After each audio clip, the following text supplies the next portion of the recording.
Hello and welcome once again to Nerve Check, where we have the gorgeous and grouchy Mr. Mike Rossi. Sorry, I'm going to say your name wrong there, Greg. Your last name, It's just person, like a just person. person. Yeah. Very good. Yeah, I've screwed this up already, and I'm going to keep recording. And as Just always, play through it, man. Just play through it. Now keep going.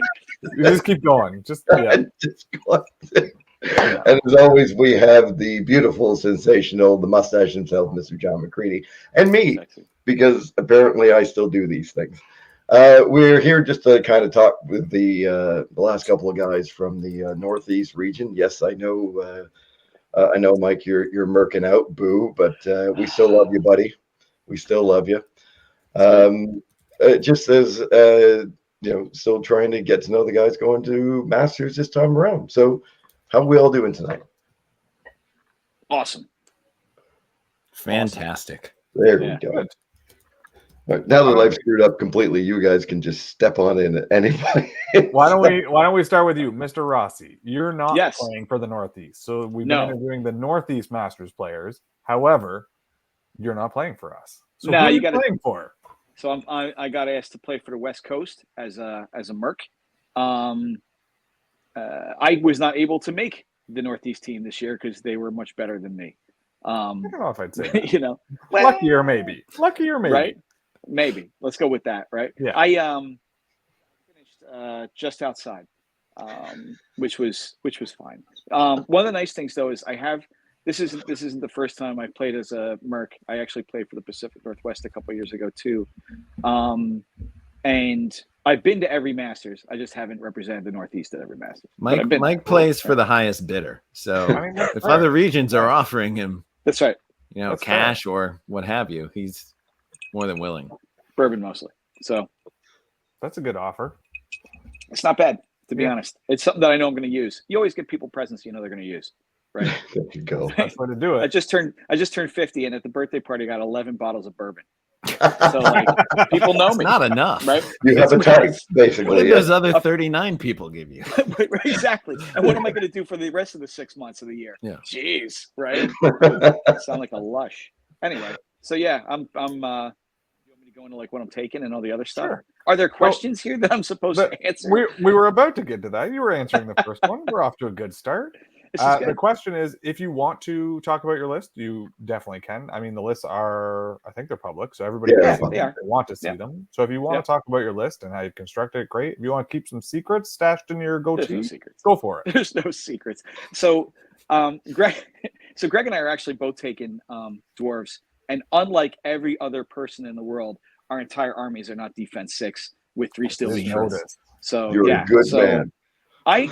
Yes, I love taking self-defeating lists and then complaining about it afterwards. Going, I can't believe it went 3-3. Oh, wait a minute, my list was garbage. So, right. So this time around, I last couple of years I did the multiple units of Iron Guard and the everything defense 6. Mm-hmm. It's really good except for everything does 2 wounds. So this year I wanted to do 4 wounds. So I took 2 hordes of shield breakers. And the horde of ironclad with the formation, right? It should do more than 4 wounds. It does. I would think, yeah. It does a lot of wounds. To be fair. Yeah. If it gets in there, it does a lot of wounds. It's pretty great. And then with everything hits on 3s, and then when you re-roll your 1s, is this elves, right? And so it's really, really pretty reliable for damage output if you can actually get a charge off on something, because you still move 4, and you have it's a peace training game, right? It's more like if you can survive and counterpunch because you got high nerve. Yeah, and that's what it is. Instead of the defense, the nerve kind of helps you. And then I've got I do have Gallic because Iron Resolve is great. I have it gives a little bit of shooting. I have a King on Large Beast with a Trickster's Wand because height 4 means I can probably see you, and I don't like getting lightning bolted and shit. Actually, I don't like Surge. Surge sucks. So don't surge me, right? Don't surge me, bro. And then what else do I have on the list? I have Faber Ironheart because you should. He's an auto include. So those are all defense 6, right? And Garrick Heavy Hand, right? So he runs around in the middle. He has the Radiance of Life, and he's like, oh no, I need to throw somebody in the way because everybody's dying, and he just kind of runs up and stops the line from collapsing for an extra turn. So like that's kind of the list, nice. Right? And how much shooting do you have? I've only got and I have a flame priest that I stole from Greg. Yes, with Fireball. I love 16. this flame priest idea is fan bloody tastic. By the way, that dude is money starting in turn 3. You're really triggering John 1. right now. I know. Right? Yep. That little flame priest. That dude's legit. I mean, it's the shattering, right? It's 16 dice. You put 2 wounds, but it's the shattering, and then you hit with something else. What was that? 16 dice and 2 wounds. You're a lying bastard. Yeah, you do realize this, right? It depends on the target. It doesn't pierce, right? And so defense 5, it's 8 hits, it's 3 wounds. That was the thing I was most scared of in our game, Mike. Mm-hmm. That little flame priest, and I kept him out of the game the entire time. Him so it was so great because I'm like, so great. He will melt my current list. He'll just walk up and be like, "You're dead, and you're dead, and you're dead, right? You're dead. Who's next?" Right? Yeah. So, yeah, no, that dude's legit, and I find that he's a couple points more than a War Machine, but he has the same damage output, and he's way more survivable because you don't triple your attacks against him, and he can hide anywhere, and it's really, really legit. Like he's super good. So, as with most of my ideas, I stole it from Greg, because Greg is smarter than me. It's a good place. Right? Actually, to be honest, like I was like, I'm going to take like a couple of years ago. I'm like, I'm going to take elementals, and I took them and they stunk. And he said, for about 30, 40 points less, a regiment of Iron Guard put out the same damage, or like 1 point less damage, but are just as survivable. And I was like, I'll take 6 of these, right? So yeah, it was legit, right? And you got Mastiffs on everything too? I have Mastiffs on nothing. Okay, which is a mistake. Yeah, it's a mistake. That is. See, but it's the fear of Mastiffs, isn't it? The fear of Mastiffs. Right. A little bit, but the key is just put little tokens next to your units. Your opponents will assume you have Mastiffs, and they'll hold back a little bit. Right. Oh, and then I turn whenever they get close. No. These are my. I haven't killed you tokens. Jelly beans or something. Put them next to them. Right. So jelly beans to that point. Snacks, so delicious. Yeah. So delicious. Right. So every time you hit something, you get one. That would be never. until they go in, I just take chubby bunny, right? Right. But the reason why I didn't take the Mastiffs, actually, it was on purpose. In the other list, you can, because the dogs have dogs, and I hope the things in your list were on purpose. No, some of the stuff's I said, I totally did this by accident. But the hordes, because they're so big, it's hard to get them to shoot the Mastiffs with another unit at the same target. True. Yeah. Right. And so Mastiffs, like a single shot of Mastiffs is like take 2 wounds and who cares? You got to put 24, 30, 36 shots on something, or 32 shots to really like put the hurt on it. And the units are so wide that you can't get the propensity of shots on a single target. That makes sense. Is the idea. So, probably a giant mistake. Probably should have jigged the list around a little bit, but I think the Garrick Heavy Hand I literally was going to have to drop in and do it. I think Garrick's better in the list. Yeah, he's way too valuable. I would say Garrick's better on your list than a couple Masters. Right. Yeah. So, and my plan, as with every Masters, is to go 3 and 3. Best I've ever done is 5 and 1. Most of the time, I go 4 and 2 or 3, 2 and 1. Right. So, I'm a contender. That's good for mid-table mediocrity. Right. I belong. So, anyway, that's that. All right. You've made every Masters, so you're more involved. Like other questions we had for you is like how many times you've been Masters? So all of them. Did you have fun at Masters? Yeah, I actually had. So Masters has turned into, for me, a social event more than anything else. I think Nick actually mentioned this, right? It's a weekend away, you get to roll the dice. Like that's cool too. But there's a lot of people who I really, really like as people that I see at Masters, right? Like I see Jeremy Duvall once a year. I see him at Masters. I see Mark Cox. This year I get to see him twice because he was at Orktown, right? But like most of the time I see him once, he's at Masters. Like it was, it's really awesome. In terms of the gameplay, I have found that I'm going to be very, honest as I am. I think depending on the region, once again, the meta is different and the attitude of the people that are there is different. Yeah. And I have found that some regions come and they're like, I have come to break you. Okay, great. Jesus, we're not gonna have a social experience or whatever it is, right? It's like I know you want to play UB, but I'm standing right here. I don't know what to tell you, right? Like, but most of the time the games are really good. There's a lot of gamey crap going on, right? Though I also have a very legitimate issue, as with a lot of people at Kings of War, with spam lists. And you look at those lists and it's like, this is good. I'll take 6, and that's kind of annoying. But that's the thing. John would never do that. Ever. I do. Yeah, I mean, I do it a lot. But find the thing, right? But then you see the mustache and you don't care. That's it. I totally care. I'm not gonna lie. No, I in terms of like the actual gameplay, I think it's good. I love the social experience. I just love it. I actually had somebody ask me, like, if you were gonna, you had a very small time. It's gonna be a morbid question. Let's say you had 2 years to live. What would you cut? And someone was like, would you cut Kings of War? And I was like, I probably wouldn't go to as many events, but there were 2 that I would still go to. And one of them is Masters. Yeah. Because what if we had a party and everybody was there, Yeah. So. Yeah. Fair enough. Well, I did all the talking. I'm sorry, Greg. No, we're going to get to Greg. Don't worry. You're doing it right. Yeah, you've already given like half of his answers. We're good. I'm just gonna. He's going back in his pan now. See, this is the difference. Like, we've got Unplugged Radio here, who is like, they seem to have everything going, and we're just like out here like the leaf in the wind if we're lucky at this point. You know what we don't have going? That's what we don't have going. I have to figure that out. Yeah. We posted up the new thing. You find it on Spotify. You find it on the internet, but you can't find it on iTunes. So I have to. Yeah, we're trying to figure that out. Get on that, right? Apple Podcast. You are still more professional than the pair of us right now.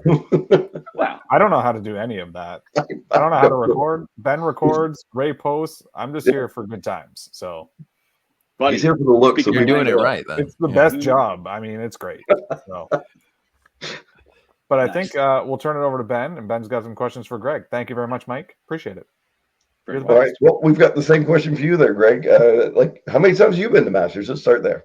So I've qualified for Masters every year, and I've gone every year except for last year when it was in Nebraska, which was simply due to it was too close to the birth of my daughter. That makes sense. So I've been there every year to represent the Northeast, which I'm very proud of. This year was very dicey. I had not been to enough events, and events in my region were disappearing left and right. Mostly John didn't run Unplugged. So I had a contingency plan, which was to fly, because Masters will count for the next year. So I always rely on that to be a score, but I didn't go. So anyway, I flew out to Texas to go to Lone Wolf, because I've always wanted to go to Lone Wolf. It's a big event, draws a crowd, not just from the South, but from other parts. And I love the guys who run it, et cetera, et cetera. And I was able to place high enough to just squeak on to the Northeast team in the eighth place spot. So yeah, I've been every year -1. And like Mike said, I absolutely love it. What he says is correct. Every year you go, there's the same group of people or a similar group of people that you now going on. This has been happening since 2016. I think so. Is that right? So like 8 years. That you maybe only see that time. You always meet a handful of new people, because when you look at the roster of who made it, there's always some new faces from each region. And it's like, as Mike was talking, I just kept thinking it's like a high school reunion if you actually enjoyed yourself. Right? So it's one of the highlights of the year for me, hands down. Fantastic. Awesome. So what are you taking then? And obviously, I'm guessing it's Dwarfs, because, well, it is Dwarfs. Yeah. So I haven't brought Dwarfs to Masters before, so I've been able to bring it to a few events in the Northeast since it's been painted, and down to Texas, obviously. But this is an army that it's like a passion project of mine. I spent over 2 years working on it. I have a collection of old 6th edition era Warhammer Fantasy Dwarfs that were the models that got me into miniature wargaming when I was 13 years old, and I painted as well as I could back in those days, which was not very well. But now I've done them up like, Real Justice. And so, unlike the vast majority of players in general, and especially people you'll see at Masters, my list was designed with one thing in mind: what models do I want to paint, and what do they count as? Fortunately for me, the events I've been to so far have done fairly well, so that strategy has worked out all right. Like Mike insinuated, I do have some choices in there. You can look up the list, that people don't generally take, like organ guns, but those are the coolest war machines from that range, and I'm not going to count them as something else because they're organ guns, stuff like that. But it's it's a mix of some defense 6 resilient stuff, a decent amount of ranged attacks, some other things in there that people maybe aren't used to. I always take Brew of Sharpness on Horde of Earth Elementals. I think it makes them really, really good. I do that in nature as well. The Flame Priest, like Mike mentioned. So you get him up to Fireball 16. You can, he comes, I think, Fireball 6 maybe. 6. And you pay a little upgrade that's native to the unit to go up to Fireball 10. And then you can take Diadem of Dragonkind to bring it to 16. I actually tweaked him for this event. So instead of Diadem of Dragonkind, I took the Edge Periscope, so he gets the extra height. Oh, so you can shoot over? And I boosted his Spellcaster tier and then bought Mind Fog 3 because I didn't want Mind Fog 2. If you roll 2 dice at something, you're going to fail. It's trash. So the intention there is that I want him to be able to do something every turn of the game. Right. He doesn't inspire. So the first couple turns, like Mike said, he's just dicking around, like trying to get in position. He's not adding anything. And I do have enough other long range shooting that tapping in that shattering can make a difference. So we'll see how that goes. Cool. But I'm really proud of the army, the way it looks. And I've been furiously working for like a week now on a new display board that's big and obnoxious and continues my theme of like, let me paint things that I thought were awesome when I was 13, but couldn't do real justice to, and like stuff that doesn't fit anywhere in the army itself per se. So if I get that done, that will be making the drive with me. Mm-hmm. Thank you. Right. Well, let's why don't we find out who you're at least playing, and we'll start there with you, Mike. Who are you playing in round 1? It's not any of us, is it? No, I'm playing against Jose Vega. It's going to be who I've never played before, but I hear is like the nicest, coolest dude. What region is he from? He's from the South, and he's taking like a werewolf heavy undead list. Oh yeah, I saw that. So cool. Right. So that's cool. So I'm looking to get ripped to shreds and rended into small pieces, right, by werewolves. It's gonna be awesome. I'm gonna sing "Wolf Like Me" the entire time. If he doesn't howl during the game, then I So yeah, it's gonna be fun. I'm so happy to be playing somebody that I've never played before. Yeah. Right, and also somebody with a good reputation. You know what I mean? First round. So it'll be fun. It'll be nice giving him a win. It'll be solid, right? It'll be sucks whoever plays me in the first round. Poor bastard. Nah. Ben, you're a gentleman. Stop the bullshit. You're December. How about you, Greg? Who you got round 1? I'm playing Justin Robbins, also from the South. Also someone who I've never met. He wasn't at Lone Wolf. I was just in the South, and I met and played against a handful of guys who are on their Masters team this year, but not Justin. So I'm looking forward to that as well. I always love meeting and playing against new folks. He has an ogre list that when you look at the other ogre armies in attendance, it seems pretty stock standard. Kind of samey. So the good news is, if I'm able to do well there, I might run up against a few more. Right. But it's a tough list. It's very lean. It's got like exactly what it needs, and that's it. So it's triple siege breaker with the waiver mitigation items, 2 giants. Both of them have the Slayer D6 upgrade. He's got 2 warrior regiments for some chaff. He's got the Boomer Chariot Troop with the Sacred Horns for a 9-inch stealthy aura. He's got 3 Warlocks with Drain Life and Lightning. He's got Namagarok, and he's got a what do you call him? A Berserker Bully. Bully. Berserker Bully. Yeah. Mm-hmm. So that's it. You do. Yeah, that's kind of scary when you think about it, because there's no soft underbelly there at all. No. It all hits hard. Right. It's pretty tough, but it's not that many units. Right. And it's certainly, like, with all that Drain Life and stuff, if you start grinding and you're not removing pieces, it's going to be real bad, because he'll chew those some of those wounds right back up, add in extra damage from the spells, etc. Yep. I think it'll be a tough game. I don't know. I don't feel overly confident, but I don't feel overly, like, worried that it will be impossible to win. Right.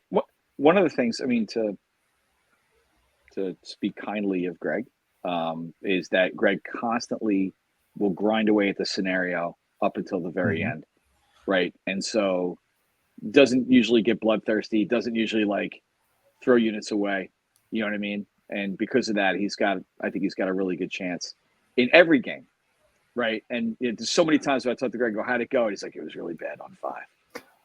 But let me tell you about the epic story of 6, right? And I'm like, all right, cool. That sounds good, right? Yeah. You know? Sorry, go ahead, mate. You're playing a similar list to what you had at Dead of Winter, and I played Ogres against you, Greg, and it was touch and go until the very, very end. So I think you've got the tools, because I was playing a similar list to what you just described for Ogres. I think you got the tools that your shooting will tip it. Yeah, and that's the thing. Like, the stealthy aura is good, and it's certainly going to help. And, you know, a lot of it, if it's a scenario where he can deploy everything in a nice little package without sacrificing playing the scenario, that'll probably be a little more of an advantage to him. But if he has to spread out, you know, there's certainly other targets. And, like, you know, those, I get rid of the Warrior Regiments and the Berserker Bully. Those are kind of like my priorities with shooting, because I want to clear it off so he can't heal it with Nom. Their nerve is lower. Their defense is a little lower. Even if they're stealthy, I have enough that I'll probably punch through it. Yeah. And then if he doesn't have chaff, the trading pieces gets a lot easier for me. So, yeah. But we'll see. I'm excited. Good. Nice. Well, there you go. This is, like I said, it was just a quick chat to catch up with some people going from the Northeast, and just like to say thank you for being the representative of the Northeast yet again there, Mr. Rossi. We do appreciate that. Absolutely. Because if guys like you don't do it, then, I mean, nobody does. Yeah, and we don't get to play man dollies and you know, show trophies of the man dollies that we get to, you know, do this stuff for. So we really do appreciate these things that you do. It sucks that you're playing for a different region, but it's okay, right? It's going to be easy wins for you guys when you also get to smash me. So it'll be good. There's potential. There's potential. Now, of course, we can't let you go without you plugging your book one more time. Oh, like the tens of people that are there. Are you an author? Are you actually? Do you write? It says it on my tagline. Actually, honors price. Go pre-order it now. Do it. Right. So yeah, it's the release got pushed back a couple times, but this time I think they mean it. August 27th, Amazon. Go pick it up. You can get it right now on Kindle. So I think it's like $11. Just go throw me a bone, man. Go read it. It's pretty good. You know, it's about dwarves. Who knew? All the endorsement we need right there. Yes. There it is, right? I never played Dwarfs before, and then I read that book, and now all I play is Dwarfs. There you go. There it is. If that's not a ringing endorsement, I don't know what is. I love it. Well, with that, I'd just like to thank you both for coming on and say good luck to the pair of you, and we will see you there. And I'm looking forward to having a drink with the pair of you. Yeah. Thanks for having us. And really looking forward to it. Thanks for coming, guys. Thank you very much. Man. Take care, y'all. Be well. Later.